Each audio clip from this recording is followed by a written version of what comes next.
introduction to each of the pairs that we have in front of us. I'm not going to spend a lot of time because you can read their abstract. But just briefly to say who's who and where they're from. So Lavanya is a storyteller from India, and Mats is her respondent from Sweden. We have Kat, a storyteller from Australia, with Piers, a respondent also from Australia. And we've got Rish from Malaysia, then India, all over the world, who is responded to by Roxanne from Canada. Okay, so with that very brief introduction, yesterday we were talking a lot in the group about the importance of owning your own experience and not denying your experience. But this is more honest and more real than approaches that where we try to dismiss what people's real experiences have been.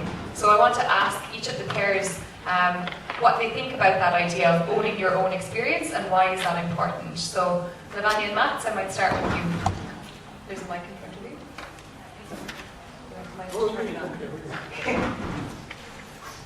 Oh, other side. So, hello, it works. Well, I think that is very important, and that was the part I was most impressed of in Kathy's story. In the end, you talked about the you talked about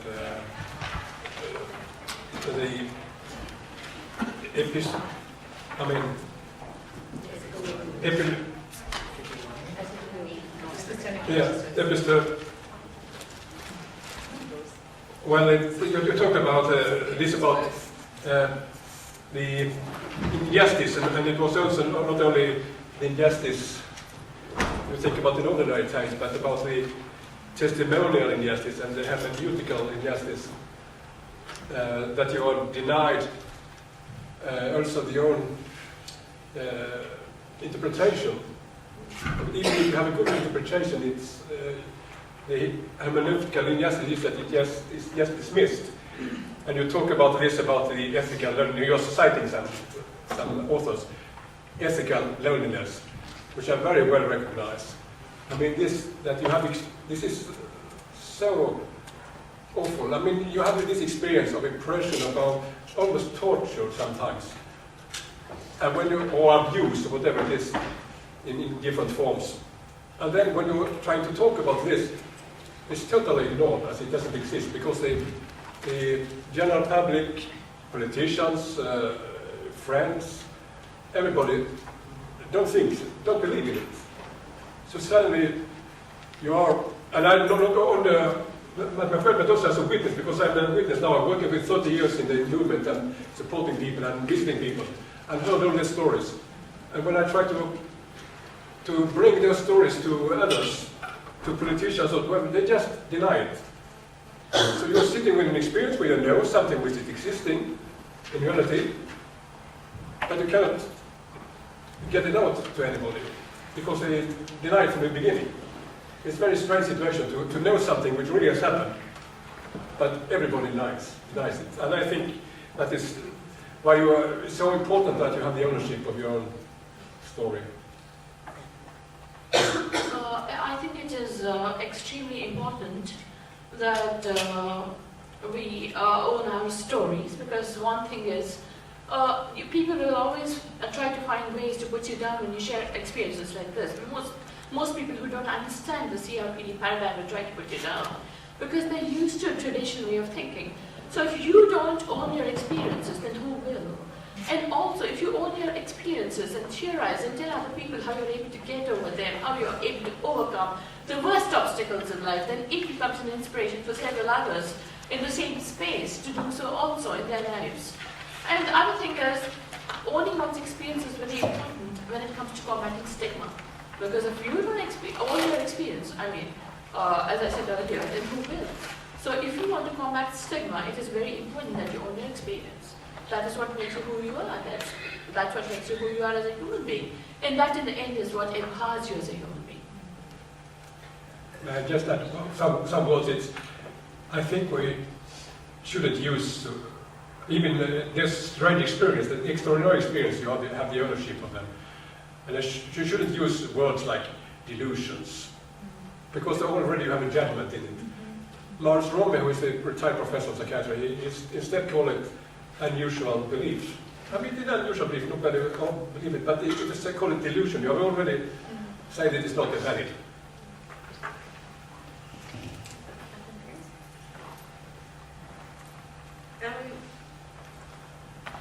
Just lately, I think I've become really interested, a lot more interested in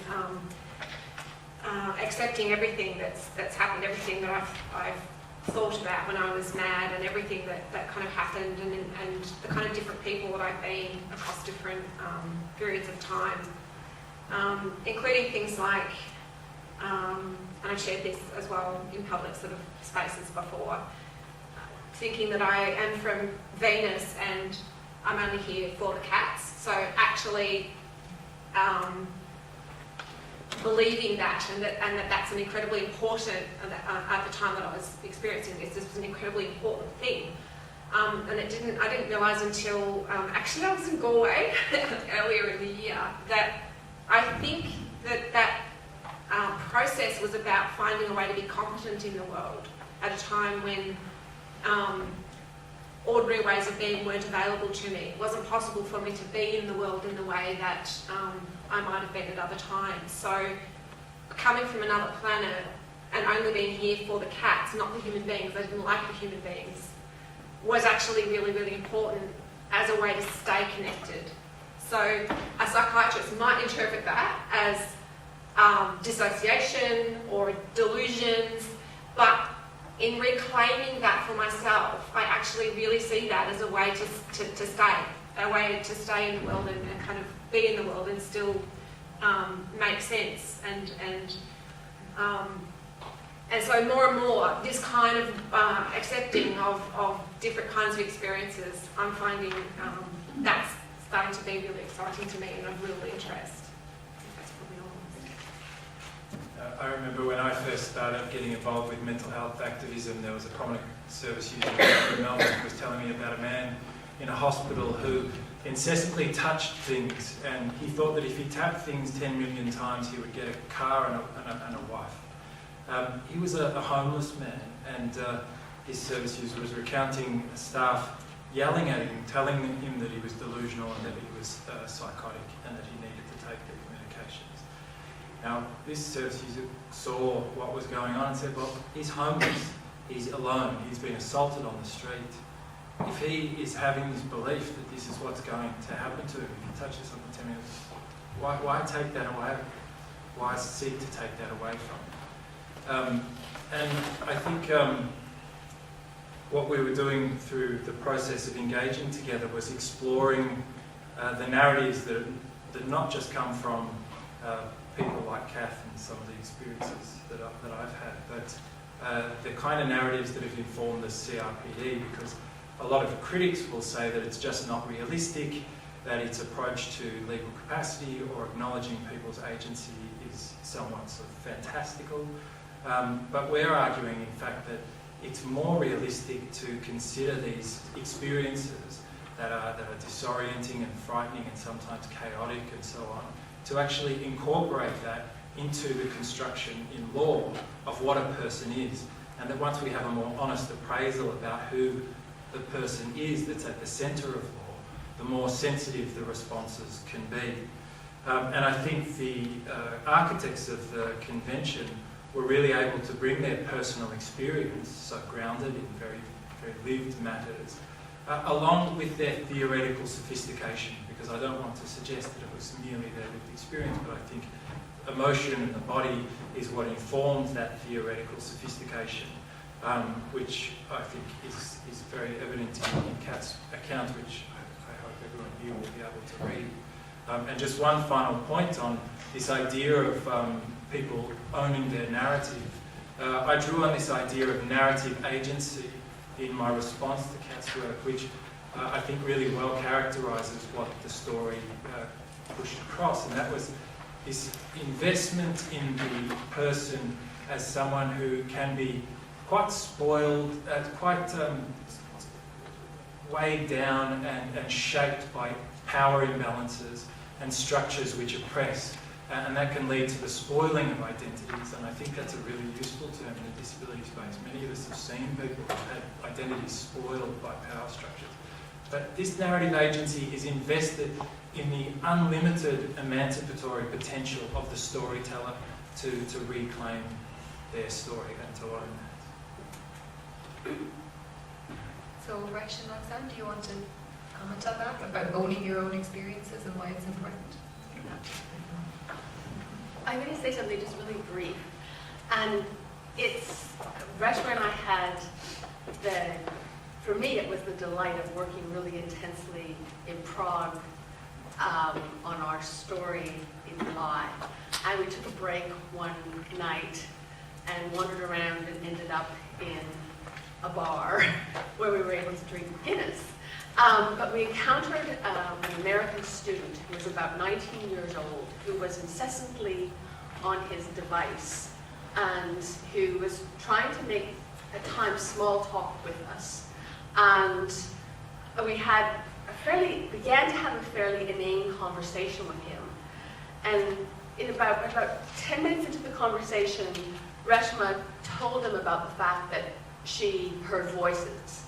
And it opened up the conversation in a really intimate, rich, deep, philosophical way, and we ended up having a conversation with him for about an hour and a half, through which he was able to then reveal all kinds of very personal things about himself, about his emotional state, about his relationship with his family, which I don't think that he would have if she hadn't revealed to him that she heard voices.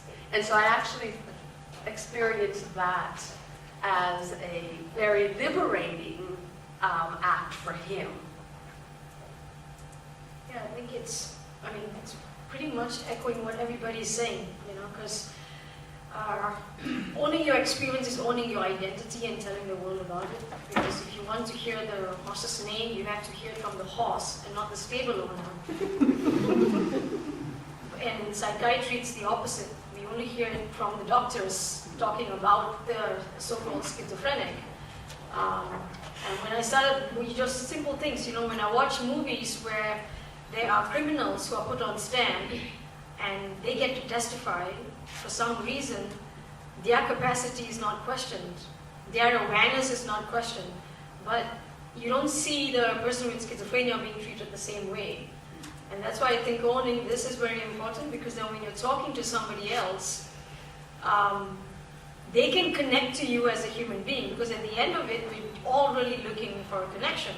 The reason lawyers work for whatever it is that they're working is, at the end of it, they even find a connection with the criminal. There's some story or something they connect to. So why not with madness? Because I think it's my madness that allows your madness to also exist. And it's just about, when you own it, you get to redefine it. So for one person, the word madness might not be correct. And for me, I'll just say, for me, I'm going to reclaim madness and I'm going to redefine it to suit myself. So, yeah. Okay, so the second question I want to ask each of the pairs is to reflect on something that I think comes across very clearly in your stories and responses. And we talked about this yesterday, the dominance of the medical frame in people's experiences. We've already heard a little bit about that, but I'd like you to tell me a little bit about how that's affected your experience. Yeah. The dominance of the medical model affected me very much. I must say that psychiatry has been a double-edged sword, When I took medication and I actually sat at home without doing anything because my parents confined me at home, when I wanted to rather go out and study, I became dysfunctional. So the thing is, but when I took the medication and involved myself in a dynamic activity schedule, this did not happen. It actually helped me focus. But that's not the point. The point is that at one point in time, the medical system stripped me of my legal capacity, my full legal capacity. The medical model somehow assumed that because I had the diagnosis of schizophrenia, I shouldn't be allowed to go to college. And at that point in time, I had a relapse. To put it more precisely, a second attack of schizophrenia after having been treated very badly by the family. And I protested against certain things that my mother did to me. She was this traditional Indian woman, and she believed that a girl child had to occupy an inferior space in the family. So there was this gendered discrimination, and I protested against this. Now that was too much for her. So when the psychiatrist said, well, she cannot go to college because she's having schizophrenia, she should be made to stay home for a year and rest. That was the medical model coming into the picture, right? So my mother found it very nice to fall back on that model to deprive me of my legal capacity because I questioned her authority in the family. I did not question her authority in the family per se. I was questioning certain things that she did to me because I was a girl. Because she thought that, women in my family were all brought up the traditional way. It was assumed that if you were a woman, you would be a cook or a child-bearing machine or a sexual slave, and you had no roles beyond that. You had no role beyond that. So when I questioned that, it was quite threatening to her authority. And also there was this thing, so that, if she questions people so much in her own parental house, how will she adjust, the so-called word adjust, adapt to her in-laws' family in future? So there was this worry that constantly lingered in my mother's mind, which made her do what she did. Nevertheless, the medical paradigm, if it really had helped, it should have questioned this. It did not do so. There was no analysis whatsoever. The medical model was hand in glove with my mother, and my mother was hand in glove with the psychiatrist, and they deprived me of my legal capacity. So when the medical model is allowed to enter spaces where it should really be entering, this is what happens. You'll be stripped of your complete legal capacity. And this is one of the things that happens. Because it's not just that, the dominance of the medical frame penetrating law, state, society, and community, this is being challenged by the Voices Project. And that is what I find so liberating about the Voices Project, and this is what I have to say about the medical model interfering. Yeah, I think the medical model is really the core of the problem. Because this is a failed model, and we know it. There's no scientific proof of it, and it doesn't work. The method doesn't work, the idea is it fails. That it is a delusion spread by psychiatrists. I call it paranoia psychiatrica. Mostly psychiatrists believe in this, have this delusion. But it's really dangerous because that is really what stops the communications, and which leads to all the other acts. Because if you believe that there is an illness, underlying illness, they have never found it, they cannot find any proof of it, they cannot put the fingers on it, but they say there is an illness somewhere, and this illness expresses itself in symptoms, like other illnesses, so the symptoms they can see. But they construct that this phenomenon that we call symptoms are an expression or are caused by an illness, which nobody knows anything about. But if you have this belief in this medical model, for example, you couldn't really have a real communication because, as I discussed with you, why should you talk away, like another illness? You cannot talk away an illness. I mean, why should you talk about this? It's just spoiling time. Like you have ordinary physical illnesses, you cannot, if you have cancer, you cannot just talk with this patient and then the cancer will disappear. So it's just a loss of time. And it's also this medical model also make that the doctor has the right to intervene into another person. For example, in psychotherapy, you cannot really intervene. You cannot force an explanation to another person. You have to come to an agreement. Or you have to, but you cannot really force it. But with the medical model you can force. You can go into the body with medicines and you can do a lot of things. So, I don't give the proof that it doesn't exist, but I will just tell you that I once tried to discuss this with I was invited to the World Psychiatric Association. The psychiatrists were, sometimes 3 times, their congresses. And I had a workshop with about 70 of the traditional professors of psychiatrists in the room, very famous ones. And I presented my jungle model, which they were very enthusiastic about. They were surprised, but they applauded and said, oh, this is wonderful. And then I thought I could try to this idea. So I told them this. I suggest that we stop using all diagnosis because there's no scientific proof of the diagnosis. That we should only talk about what you call symptoms because they are real. They are real. I mean, if you hear voices, you hear voices. You can have different opinions about the cause of them, how to deal with them, and what to do, but at least you're talking about something concrete. You hear voices or you don't hear voices. We have mood swings, not mood swings. And then I thought, then all these professors, 70 professors, world famous, they could say, oh no, you are wrong. We have this research by this 1975 and 1989 and this 2002 that proves that it is an illness. But it was complete silence until Professor Leff from London raised his hand and said, well, I don't think we should take away the diagnosis now, because maybe in the future, in 10 years, we'll find the scientific proof of them. So, and then we'll think we are silly if we take them away now. So actually, he agreed that there is no proof at the moment, but it will perhaps come in 10 years. And this was more than 10 years ago, they still haven't had the proof. So I think they should spoil this model and have another one. The thing is, the other thing I wanted to say was that the medical model, more often than not, deprives you of personal agency. This is one thing which happens. And the other thing is, they attribute everything to a genetic problem most of the time. They think schizophrenia is a genetic condition, and there's nothing literally to prove that so far. And the other thing is, in a medical model, the psychiatrist doesn't engage really with the client. All they're doing is looking at a symptom inventory, looking at how they can classify you and treat those symptoms. That's all they're looking at. And this leads to another thing happening. You're just waiting for the next medical breakthrough. If you're relying on the medical model, but if you're relying on the social model, if you look at mental illnesses as socially constructed, then there's some hope for the individual because you can change the people around, you can ask them to change, you can change yourself, you can change the people around. And that will be so much better.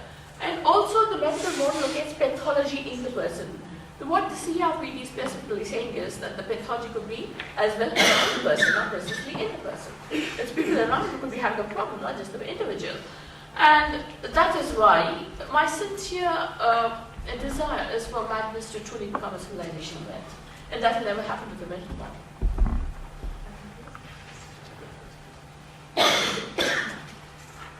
Yeah, I haven't read a lot of Thomas Sass, but I do like what he says about mental illness being a metaphor.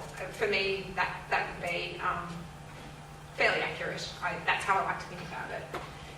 Not an actual kind of thing in the universe that you can point to and measure and those things. So I agree with what's been said so far, and I do think that there's a bit of depathologizing work to kind of to do to get engaged with.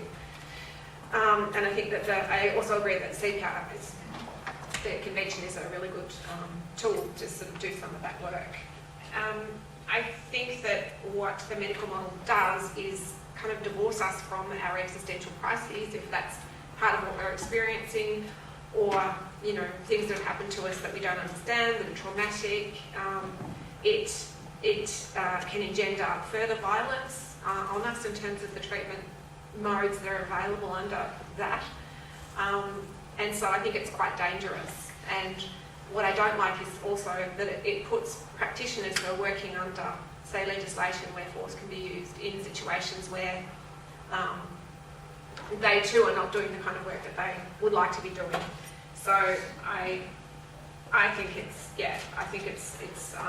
very limiting in terms of how it's so dominant that it means that there's very few other ways available for people to understand their experiences. And I don't like that. I don't like that there's a kind of monologue out there in terms of discourse, in terms of how you're able to understand your experiences.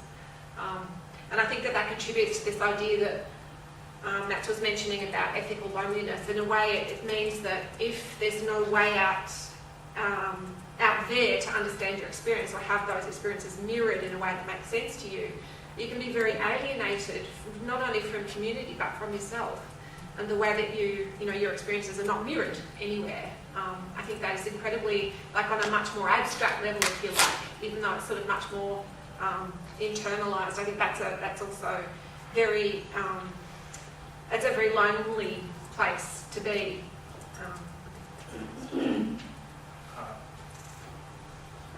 I think Michael Bark said it this morning, that biomedical model is so dominated that it's hard to attribute intentionality to movement and actions. We could say here words and so on as well. I think we should be careful not to sort of caricature medical responses in some ways, because I know there are those, for example, in the critical psychiatric camp who argue really interesting things. For example, a psychiatrist in Australia, John Giordini, refers to diagnoses as an unexplanation. So he says it stopped people from thinking about the meaning behind what's going on by simply unexplaining what's going on in the person. So I don't think all is lost within the medical fraternity, where there are various frames for understanding distress, including socialised understandings of health, which would consider a person's housing arrangements, a person's access to services and so on. But I might also draw the lens out a little bit and look to the presumed norms around which this kind of more caricatured medical model as to what makes a healthy person, as to what an ideal is. And often that ideal has a lot of unstated norms. And I would say equally in the legal side of things, there's a responsible subject at the centre of law, which again is held up as an ideal, which is not really true to life as it is lived. It doesn't incorporate these various ways of being human. And that applies in other areas of life. In economics, for example, last year there was a Nobel Prize winner named Richard Thaler, who was considered revolutionary because he proposed the idea that economic man is a fiction. This idea of a rationalistic, individualistic person is a fiction, to which someone quipped, only in economics would a statement of the obvious get someone a Nobel Peace Prize. So I think there is a general shift in a number of areas away from this idealised subject. And I think this is one expression that we're talking about. So if we can maybe draw the frame outward to this general kind of understanding of what it is to be human, we can get some interesting... One short thing is that even if you abolish the medical model, it's not to confuse with... You can use medicines even if you don't believe in the medical model.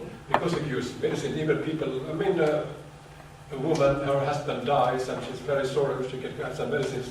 It's an artificial help. But it doesn't mean that she had a biological problem. So you have to divide this. The method you can use, even artificial method you can use even if you don't think it's a medical problem. So, Rashmi, Roxanne, do you want to say anything about that? I think what the CRPD brings is, it doesn't say that this is right or this is wrong. The CRPD allows you to kind of look at the individual story. It also allows you to look at different communities and different social structures that exist and the range of experiences, like what Matt has just pointed out. You know, you might have, let's say back home in India, if somebody chooses holistic treatment or alternative approaches, they might be forced into seeing a saint or a mystic, you know, who makes them do things that they don't want to do. So that will happen, but what I see CRPD over there saying is that, hey, you know, I got a choice and I can choose whether I really want to go and see this guy who's trying to beat the devil out of me, or I want to choose something else. The problem with the medical model is, when we're looking at the split of culture in society, is a lot of kids in India right now are being diagnosed with ADHD. You know, and these are because, quite honestly, I think parents are not doing a good job. Because they go to the psychologist, and the psychologist says that, you know, the mom walks in and wants me to tell her what's wrong with the kid. So she gives the mom a range of symptoms and then gives it this really important name, ADHD, and the mom goes, that is what is wrong with my son. So go back home and you accept the kid. But my argument is, it is your job to accept your kid. It's everybody's job to accept a kid who is different, or doesn't matter. But why do we really need labels to then make that effort to accept a kid? because we are losing out. I mean, ICC are really not important for me actually, because my story is over and done with, you know, and I've gone through these range of experiences that allows me to now speak or on behalf of my own story and be aware about what has happened. But hopefully it prevents, you know, other kids who would possibly reach the same kind of trauma that a lot of us have gone through. And I also see that as one of the important purposes, because there is a lot of political market going on.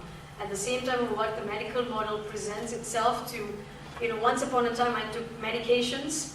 10 years down the line, I'm not on medications. People don't believe that I have schizophrenia, because it's impossible for somebody with schizophrenia to be without medications. On the other hand, now that I'm an artist and I'm trying to start my own business, and I need to claim tax, I'm supposed to get my disability certificate. The entire ball game of getting a disability certificate is for me to prove I've got 40% disability, which means I need to prove I've got 40 voices, or however that measure is being made by psychiatrists. So I don't know. Am I supposed to say I've got one for you to give me the disability certificate, to say that, okay, I've got 40 voices, you give me disability certificate, I can start my own business. But you're going to say, oh wait, you're crazy, you can run your own business. And that's the paradox.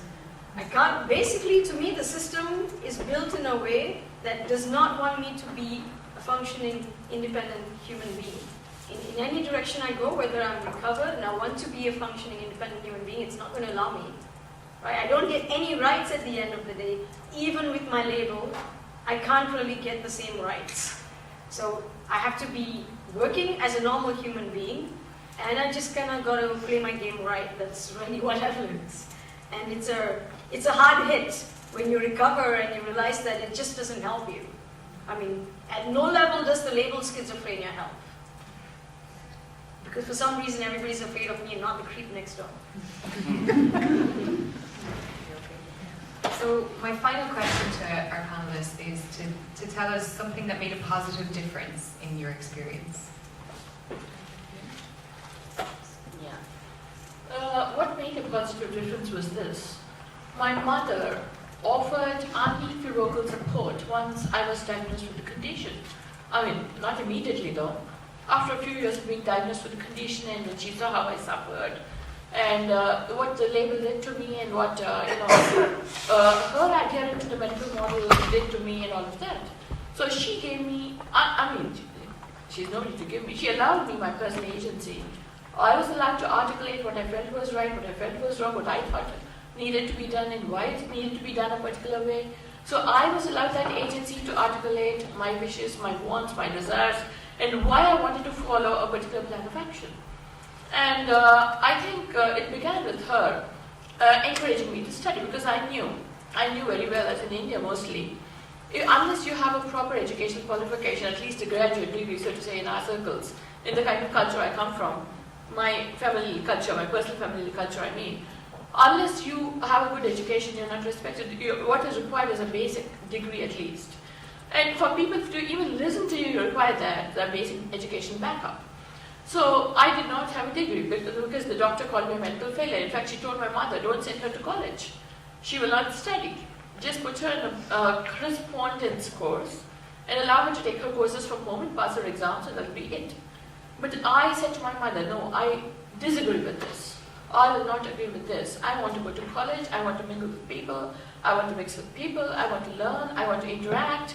I want to tear them apart when I want to. I want to listen to them when I want to. I want to brainstorm. I want to interact. I want to, evolve. I want to experience things. And that is what my mother finally agreed to do.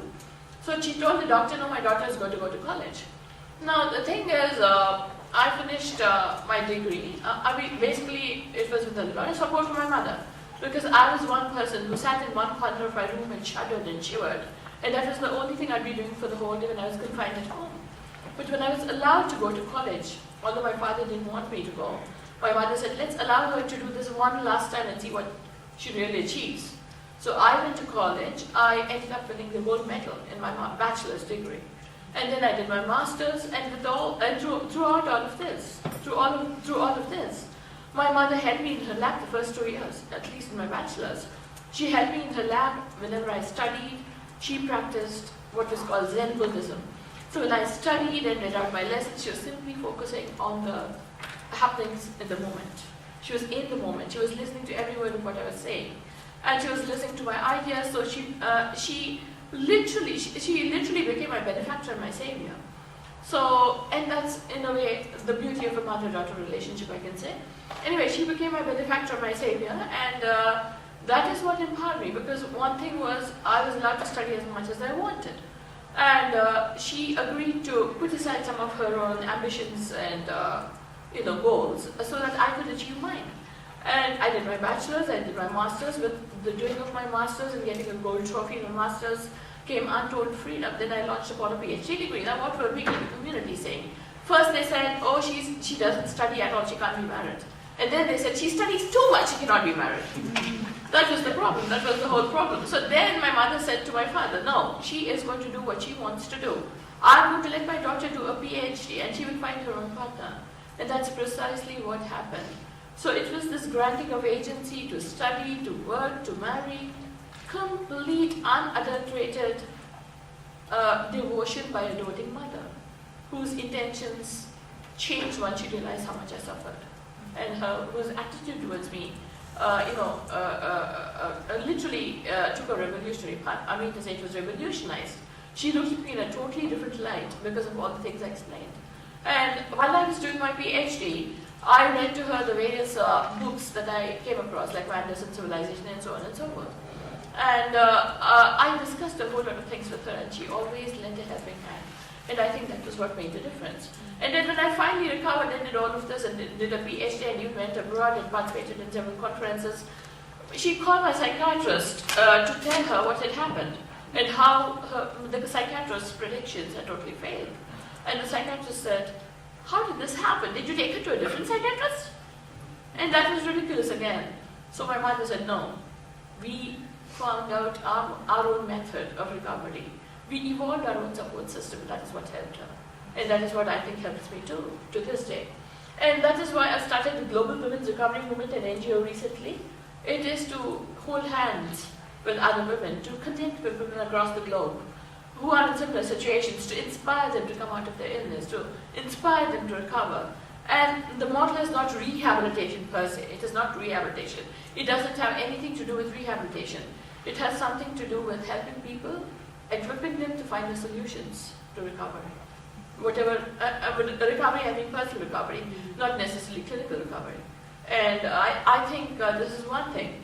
And the other thing that is helping me is this catharsis. I'm writing a book, and I hope to bring it out someday. And these are the things which have really helped me overcome my situation. Thank you.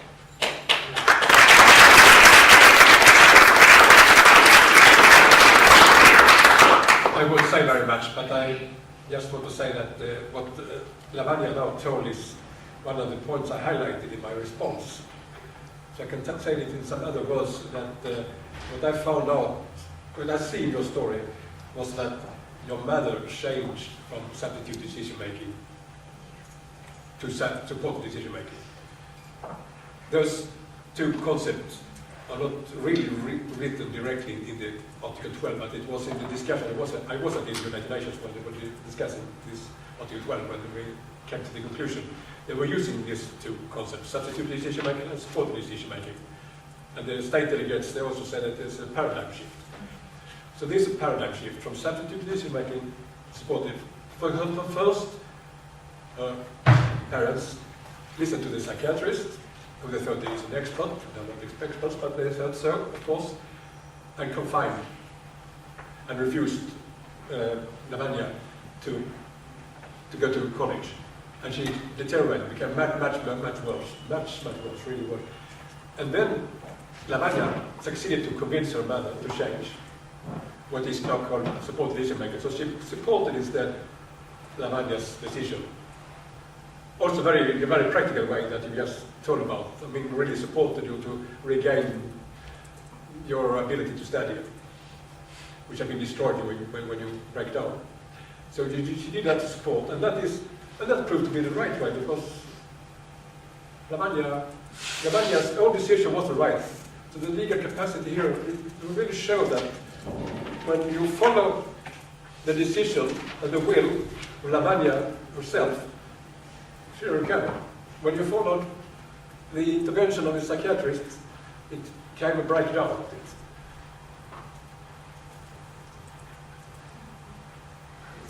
I'll probably just say two brief things about what kind of helped me personally, and then one thing that I feel like I want to devote and am devoting sort of my work energy to, that I hope will help other people.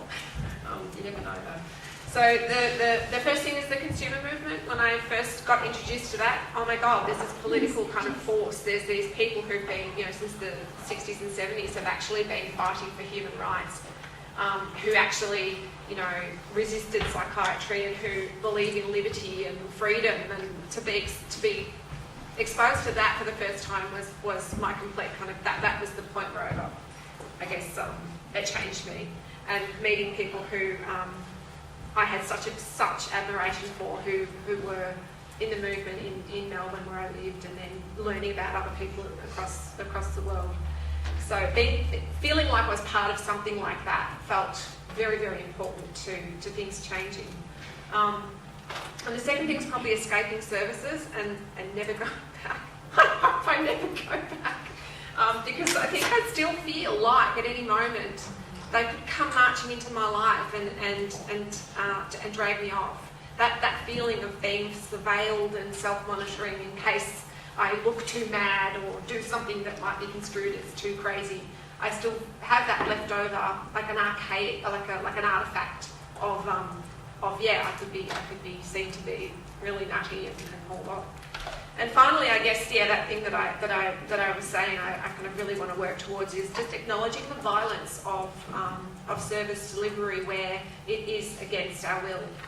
That I just really want that acknowledged for what it is. There are human rights breaches at work, and I really want to see that articulated so that we're not pretending, we're not shoving that under the carpet anymore, we're not saying this is for your own good, we're not just kind of moving across this infinitely deep crack, which is just like, your liberty, your rights, your humanity, your autonomy. But we're actually saying, yes, we are doing this. That even if it's still going to happen, I would prefer that we be really upfront and honest about that. And it feels like a minimal sort of desire, but it also feels like really hard. So that's what I want to dedicate my work to, and hopefully, it feels like a tiny thing. Did you want to say? Oh, sorry. Sorry, the question was positive outcome. Positive experience. What made a positive difference in your experience? Wow, a lot of things actually.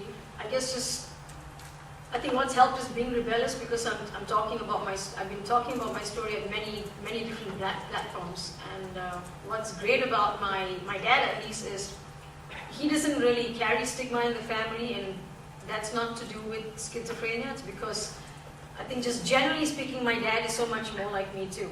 And when I look at my story, it's not that my relationship with my parents have gotten really beautiful or 100% perfect or any of that, because you are still going to argue with your parents at the end of the day and find issues with them.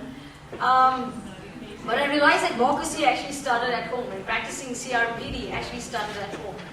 And it came to a point where, in my story right now, where it started with just the fact that my mom had to take my side to explain, what was happening to the doctors, and I was not being believed. The fact that she did that, and she just believed in me, that 50% of my suffering actually went away.